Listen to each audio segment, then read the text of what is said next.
Hello students, welcome to Gurufy. इस lecture में हम डिस्कस करने वाले हैं third application of potentiometer to find the internal resistance of a cell. Last two lectures में हमने दो एप्लीकेशन ऑलरेडी डिस्कस कर लिया है पोटेंशियोमीटर के। एक तो था ईएमएफ कैलकुलेट करना या ईएमएफ मेजर करना पोटेंशियोमीटर की हेल्प से किसी अननोन सेल का। दूसरा था दो सेल है हमारे पास, उन दोनों के ईएमएफ्स को कंपेयर करना, E1/E2 इक्वल टू L1/L2। ये हम डिस्कस कर चुके हैं ऑलरेडी। अब थर्ड एप्लीकेशन है सेल के इंटरनल रेजिस्टेंस को फाइंड कैसे करते हैं पोटेंशियोमीटर की हेल्प से, क्योंकि दो ही चीज होती है सेल में, एक ईएमएफ होता है और एक होता है इंटरनल रेजिस्टेंस। ईएमएफ कैलकुलेट करना देख लिया, दो सेल की ईएमएफ को कंपेयर करना देख लिया। अब देख लेंगे हम इंटरनल रेजिस्टेंस कैसे फाइंड करेंगे with the help of potentiometer. So इसके लिए हमें सबसे पहले क्या चाहिए, पोटेंशियोमीटर। तो सबसे पहले उसी का सर्किट डायग्राम बना लेते हैं हम। ये हमारे पास एक स्टैंडर्ड सेल है, ये इसका इंटरनल रेजिस्टेंस, और ये है एक रियोस्टेट। ठीक है, ये रियोस्टेट है जी। इसको हम पोटेंशियोमीटर वायर जो लेते हैं ए बी, उससे कनेक्ट कर देते हैं। तो पोटेंशियोमीटर वायर है ए बी, और ये कैसा लेते हैं हम, लेंथ। ये भी हम ऑलरेडी डिस्कस कर चुके हैं to increase the sensitivity of potentiometer. अब जो भी सेल जिसका हमें इंटरनल रेजिस्टेंस कैलकुलेट करना है उसको हम यहाँ से कनेक्ट करेंगे। सपोज जो सेल है उसका ईएमएफ है ई, तो उसको हम यहाँ से ऐसे कनेक्ट कर देंगे। उसका इंटरनल रेजिस्टेंस सपोज आर, ये आर है और ये है ई। अब इसके पैरेलल में हम क्या करते हैं, एक रेजिस्टेंस बॉक्स कनेक्ट कर देते हैं, या ऐसा रेजिस्टेंस जिसकी वैल्यू हमें पता है, मतलब नॉन रेजिस्टेंस। तो रेजिस्टेंस बॉक्स ले लिया जिसमें से हम कोई एक सूटेबल रेजिस्टेंस यूज कर सकते हैं, और इसको जोड़ देते हैं एक स्विच से, मतलब जब चाहे तब हम कनेक्ट कर सकते हैं सर्किट में। और फिर इसको जोड़ देते हैं हम एक गैल्वेनोमीटर से थ्रू ए, जो कि जे, जो इसको स्लाइड कर सकती है, जो कि जे। अब क्या करेंगे, जब ये स्विच ओपन होगा पहले, तो जो कि जे को स्लाइड करेंगे तो एक पॉइंट मिलेगा जहां पर गैल्वेनोमीटर में जो डिफ्लेक्शन होगा वो जीरो हो जाएगा, मतलब बैलेंस पॉइंट मिल जाएगा। तो सपोज ये स्विच ओपन है, तो यहाँ पर बैलेंस पॉइंट मिल गया मुझे C1 पॉइंट पर, और ये जो पॉइंट है ए, उससे C1 की डिस्टेंस है वो ले ली मैंने L1। तो इसको लिख लेते हैं, when S is open then suppose balance point is at C1 which is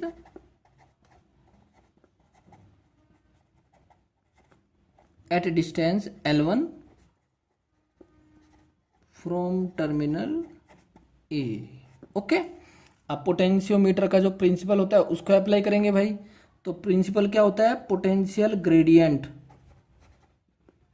across a uniform wire always remains constant. So potential gradient वो मैंने मान लिया फाई, और वो क्या होता है, कांस्टेंट।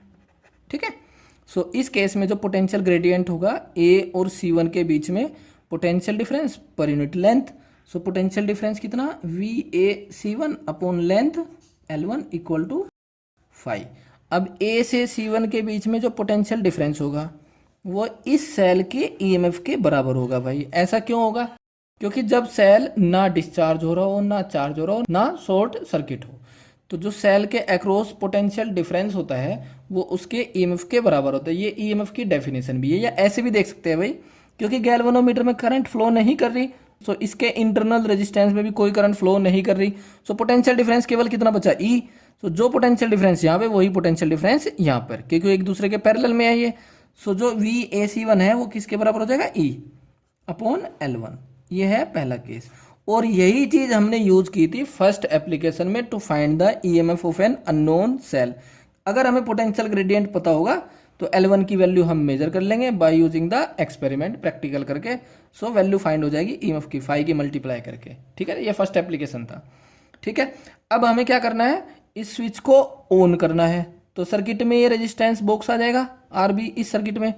सो गैल्वेनोमीटर में डिफ्लेक्शन जीरो होगा, लेकिन कुछ अलग लेंथ के लिए, L2 के लिए सपोज। सो पॉइंट मिल जाएगा C2। अब ऐसा क्यों होगा, जरा उसको समझ लेते हैं। जैसे ही रेजिस्टेंस बॉक्स सर्किट में आएगा, ठीक है, तो गैल्वेनोमीटर में तो डिफ्लेक्शन जीरो है, ओके, लेकिन यहां पर करंट फ्लो करेगी, क्योंकि एक लूप बन गया, यहां पर बन गया ना एक लूप। सो ये बैटरी जो है ये डिस्चार्जिंग होगी और करंट फ्लो करेगी ऐसे।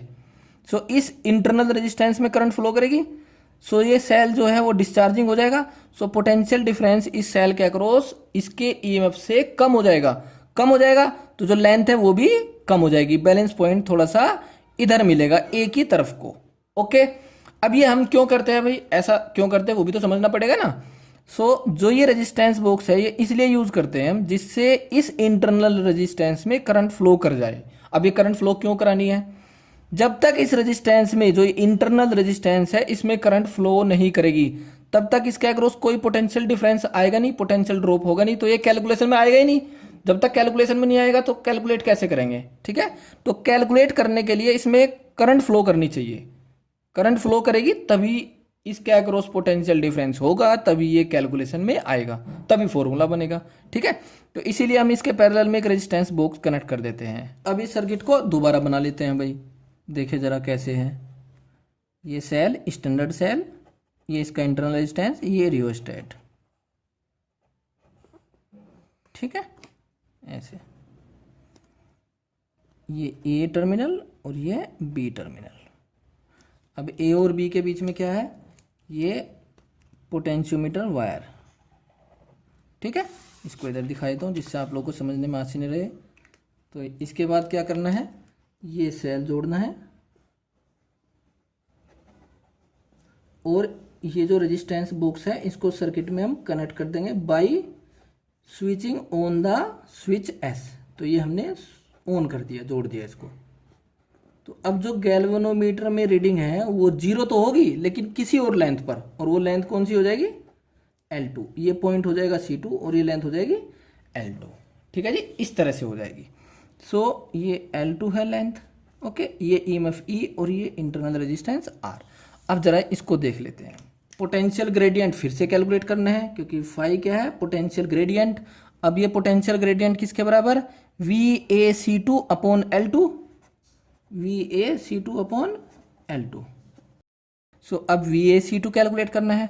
A और C2 के बीच में पोटेंशियल डिफरेंस कितना होगा, जो इस सेल के अक्रॉस है या फिर ये रेजिस्टेंस जो है उसके अक्रॉस। ये रेजिस्टेंस में मान लेता हूँ, सपोज मैंने रेजिस्टेंस बॉक्स से R रेजिस्टेंस लिया है। सो इसमें कुछ करंट फ्लो करेगी I।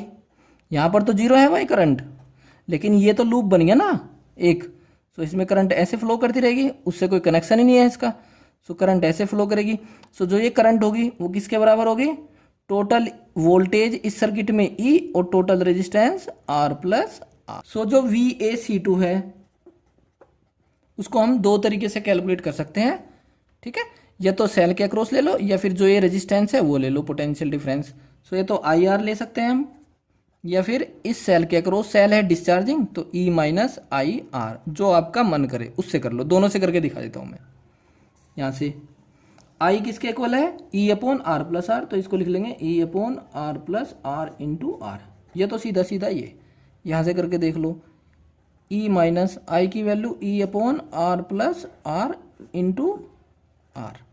So E common 1 minus R upon R plus R। E LCM ले लो, R प्लस R, यहाँ पर R प्लस R, यहाँ पर माइनस R, इससे ये cancel. So E R upon R plus R। आगे जी भाई, तो किसी से भी कर लो जो आपका मन करे। सो ये आ गया A और C2 के अक्रॉस पोटेंशियल डिफरेंस। सो जो फाई होगा किसके equal, E R upon R plus R divide by L2। ये इक्वेशन मैंने मान ली सेकंड, और जो ये इक्वेशन थी वो थी फर्स्ट। अब देखो दोनों में पोटेंशियल जो ग्रेडियंट है वो तो सेम रहेगा क्योंकि ये प्रिंसिपल है, पोटेंशियल ग्रेडियंट किसी यूनिफॉर्म वायर के लिए क्या रहता है, constant. This is the principle of potentiometer.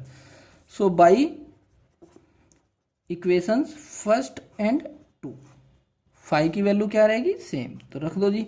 यहां पर क्या है, E अपॉन L1, और यहां पर क्या है, E R upon R plus R into L2। E से E कैंसिल, सो R प्लस R को इधर ले गए अपॉन R, और ये हो जाएगा उधर L1 बाई L2, ठीक है। सो इसको ऐसे कर सकते हैं हम, R upon R plus 1 equal to L1 upon L2। R एक बार इसके नीचे और एक बार इसके नीचे। सो यहाँ से R अपॉन R हो जाएगा L1 अपॉन L2 -1, या फिर इंटरनल रेजिस्टेंस आ जाएगा R L1 अपॉन L2 -1। ये हो जाता है फॉर्मूला इंटरनल रेजिस्टेंस का। सो इंटरनल रेजिस्टेंस फाइंड करने के लिए हमें क्या क्या चीजें चाहिए? एक तो ये रेजिस्टेंस, एक लेंथ L1 और एक लेंथ L2। तो ये हमने कैसे करना है? पहले इस रेजिस्टेंस बॉक्स को यूज नहीं करना, तो मतलब स्विच जो ये है S, इसको ओपन रखना है, तो सर्किट में केवल ये सेल है। सो उसके लिए हम बैलेंस पॉइंट फाइंड कर लेंगे, वो आ जाएगा लेंथ L1 पर। फिर इस स्विच को ऑन करेंगे, इस स्विच को ऑन करते ही सर्किट में रेजिस्टेंस बॉक्स आ जाएगा, मतलब रेजिस्टेंस R आ जाएगा, जिसकी वैल्यू हमें पता है, नॉन रेजिस्टेंस है। फिर लेंथ आ जाएगी L2, उसको देख लेंगे कितनी है, तो L1 L2 की वैल्यू और जो नॉन रेजिस्टेंस है उसकी वैल्यू पुट करेंगे, ये जो बैटरी है, सेल है, उसका इंटरनल रेजिस्टेंस आ जाता है। तो कैलकुलेशन थोड़ी सी लेंथी है, लेकिन इसमें कुछ नई चीज़ नहीं है। आप लोगों को जो हमने सर्किट पढ़े हैं, सर्किट एनालिसिस या किरचॉफ लॉ का यूज़ करके जो हमने क्वेश्चंस किए हैं उसी टाइप से है। तो पोटेंशियोमीटर बहुत इंपॉर्टेंट है, बोर्ड पॉइंट ऑफ व्यू से हर साल क्वेश्चन आता है, तो घबराने की जरूरत नहीं है। थोड़ा सा बच्चों को दिक्कत आती है इसमें, लेकिन आप लोग इसको ऐसे समझे कि हमें एक सर्किट दिया है, इलेक्ट्रिकल सर्किट, और उसको सोल्व करना है, बस सिंपली ऐसे। जैसे आप लोग इलेक्ट्रिकल सर्किट सोल्व करते हैं, तो ऐसे ही इसके क्वेश्चन भी सोल्व हो जाते हैं, ऐसे ही करने हैं आप लोगों को। नेक्स्ट लेक्चर में हम एग्जाम्पल डिस्कस करेंगे इसी पे बेस्ड एनसीईआरटी का।